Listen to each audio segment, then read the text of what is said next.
Hey everyone, and welcome back to another Mandalorian breakdown. It's been over 2 years and I can't express how happy I am to be watching the show again with all of you guys. Major shout out to everyone who attended the watch party with over 6,000 live viewers.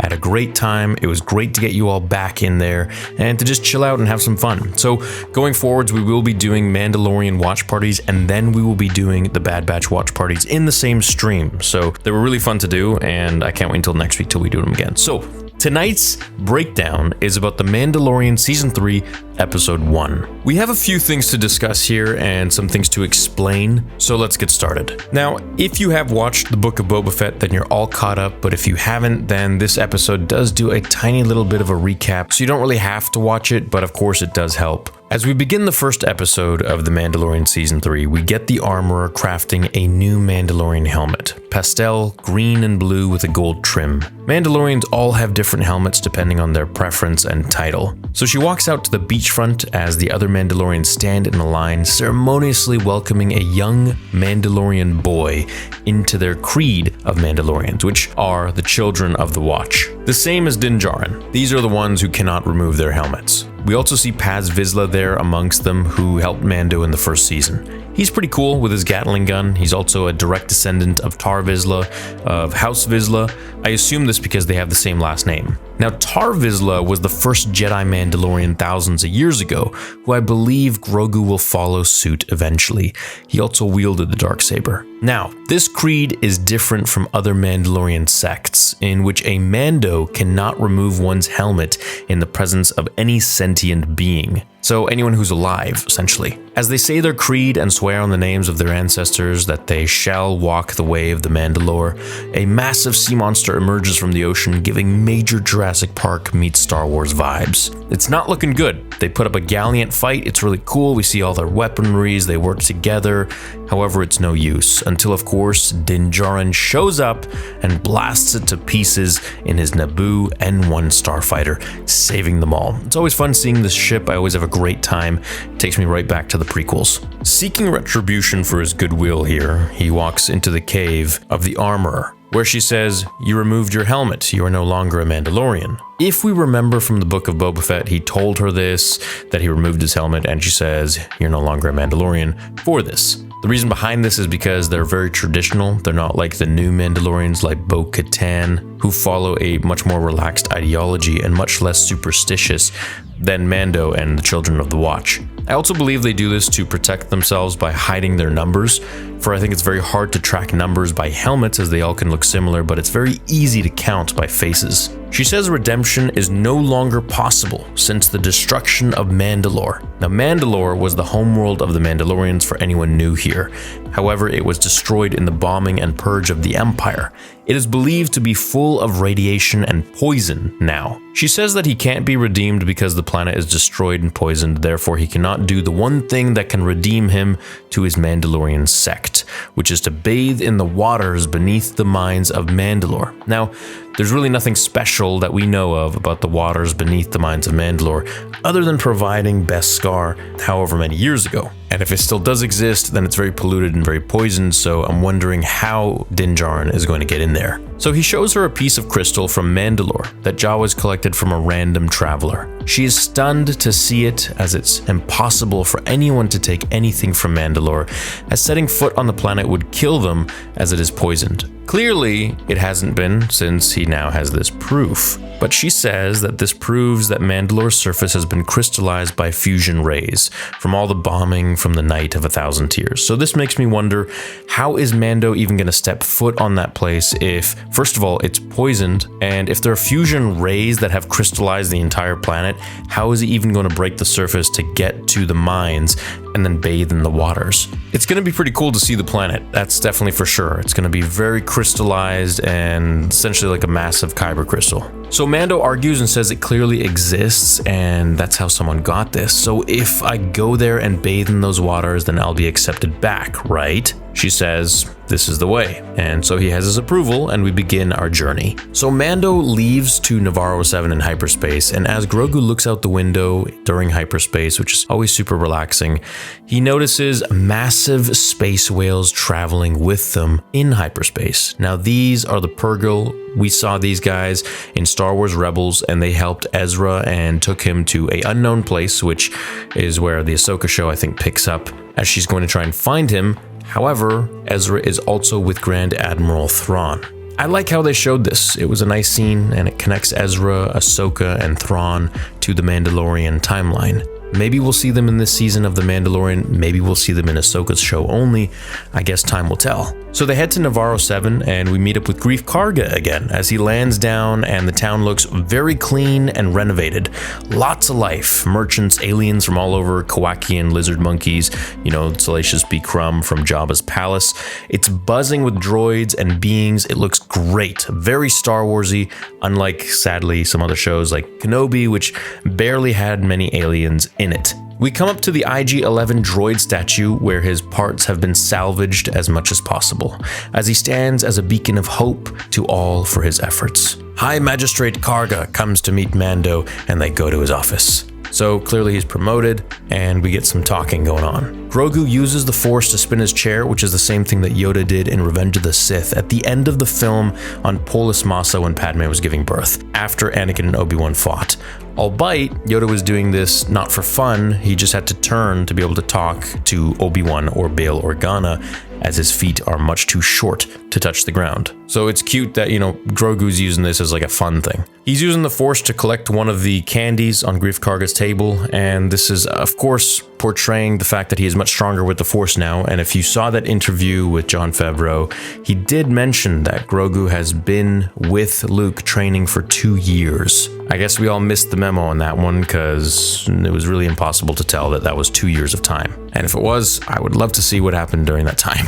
So Karga tries to sell Mando some land there and asks why he's still with Baby Yoda. He did the job, he should have just moved on. As Mando gives him the rundown, or in other words, what I like to say, giving the audience who aren't caught up with the Book of Boba Fett the scoop and replay. I feel like Austin Powers did a great job of this and broke the fourth wall, but every show kind of has to do this to get people caught up. We learn that Navarro 7 is now a major trade path of the Hydean Way. The Hydean Way was first mentioned in the Clone Wars and is essentially, it's a popular highway lane in the galaxy to get from place to place, which is a very, very condensed way of explaining it. Pirates arrive and we hope to see Hondo Ohnaka, but sadly we don't. We see Vane, who is this weak-way pirate, and he tries to get into the school, which used to be a saloon, and he's basically ordering people around to give him drinks. Doing typical pirate stuff, bullying, being unreasonable. They have a standoff when the situation isn't diffused, and Greef shoots Vane's hand as they pull a fast one, and Din and Greef take them all out except for Vane. So this was a nice scene. It was very Clint Eastwood, John Wayne style, where we get the close-ups of the face, we get the standoff, and we have to remember that, The Mandalorian is a space western. So I really appreciate how John and Dave have, really brought that back to the big screen in a more modern way, because westerns are really amazing films. They walk off and Mando gets offered a job as a ranger when he asks, what about Cara Dune? Where it's revealed that she was promoted to Special Forces when she brought Moff Gideon in. Now, look, of course, this is a better send-off for Cara than saying, she's dead or something like that, something disrespectful, but I still wish that she was in the show and that Gina didn't get fired. Anyways, Moff Gideon was sent to a New Republic war tribunal, so he's on trial, and I'm wondering if he has any higher-ups there, maybe some people that he worked with, or maybe some crooked people, and he'll be able to get out of that situation easier than expected. Maybe like a Terry Silver style way of bribing people or just being powerful. So Mando says he wants to put IG-11 back together, and Greef Karga scoffs in disbelief because IG is just destroyed and basically half now. So Mando hotwires him back to power in his half Darth Maul form, where IG-11 wakes up miraculously, and this shows us Mando's amazing circuitry work and his engineering ability to do things that even Greef Karga's people couldn't do. IG reverts back to his original programming and turns red, trying to kill Baby Yoda. When Mando shoots at him repeatedly, which does nothing, IG's shell is impervious to blaster fire. It's one of the reasons why he's one of the best bounty hunters. The droid of Greef Karga drops a heavy statue bust on IG and it crushes its head. So they take the remains to the Anzellans, aka Babu Frick's species from The Rise of Skywalker. These guys are pretty funny. They're fantastic fixers, yet they need a new memory circuit, which is very hard to find. So Mando vows to find the part and bring it to him, where Grogu tries to take the Anzellan and maybe eat him or play with him or something like that, and it's a very funny scene. It shows just how tiny these guys are, perfect for fixing stuff and wire work with their tiny hands. And they get mad and they call Baby Yoda Bad Baby. So it's pretty cool that IG-11 is going to make a comeback and he's going to join the crew once again. I think he was a really cool character, so I'm glad to see him return. Mando takes off into space as he teaches Grogu how to fly the ship, sort of, until he's followed by Vane and pirates. So we see awesome space chase scenes here. These reminded me of the prequels and the original trilogy. Actually, the original trilogy quite a bit, I gotta say. It felt like Star Wars once again, and it was great to see the N1 Naboo starfighter spinning, just as Anakin did in Episode 1.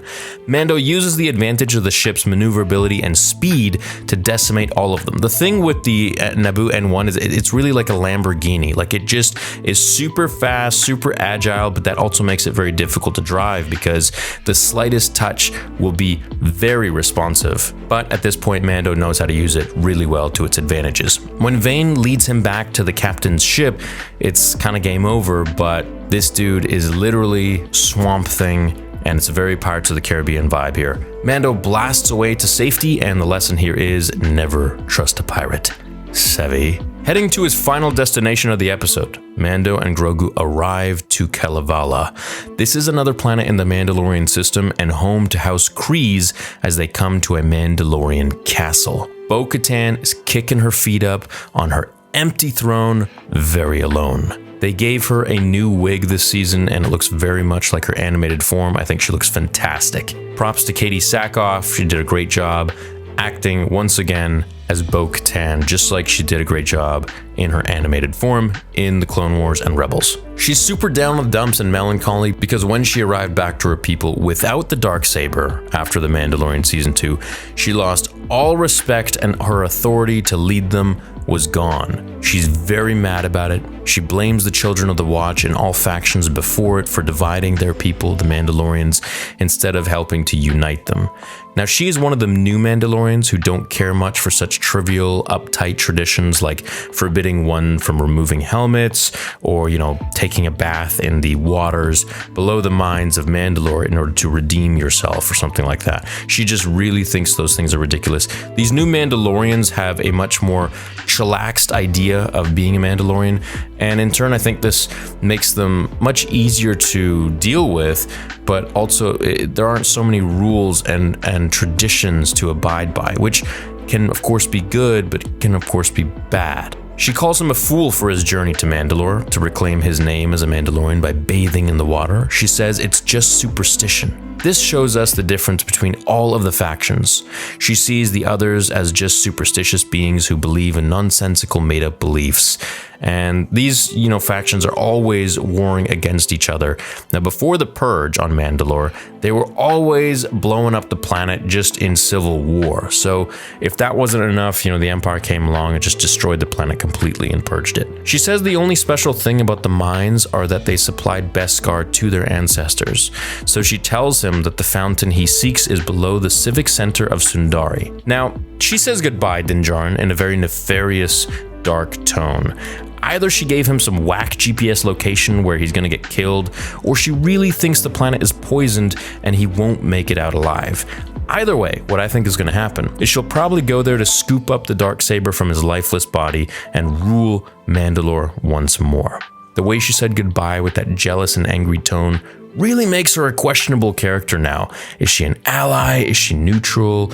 Or is she a foe? I guess we'll find out the next episode. So Mando in episode 2 will now head to Mandalore, unless of course he stops for another side quest and tries to get, the circuits for IG-11, which I really hope he just goes straight to Mandalore, maybe gets in some trouble, finds out that the planet is very habitable, it's not poisoned like everyone was led to believe, and goes in the springs and perhaps realizes that the Empire is actually having a cloning facility there, and they made up this whole thing about the planet being poisoned so nobody would disturb them. As we learned in the new Bad Batch episode tonight, which the breakdown will come right after this video, we learned that the Empire actually had different cloning facilities on different worlds. And this could very well be why Mandalore is actually said to be poisoned when maybe it's not. That's my theory on the next episode going forwards and the next few episodes after The Mandalorian, perhaps the idea behind Mandalore being the way it is, or at least said to be the way it is. Let me know what you guys think. Thank you so much for watching this breakdown. Leave a like on your way out, and please comment down below what your theories are going forwards into the second episode. See you all on Twitter at RealSWTheory and Instagram. Until the next episode, remember, the Force will be with you always.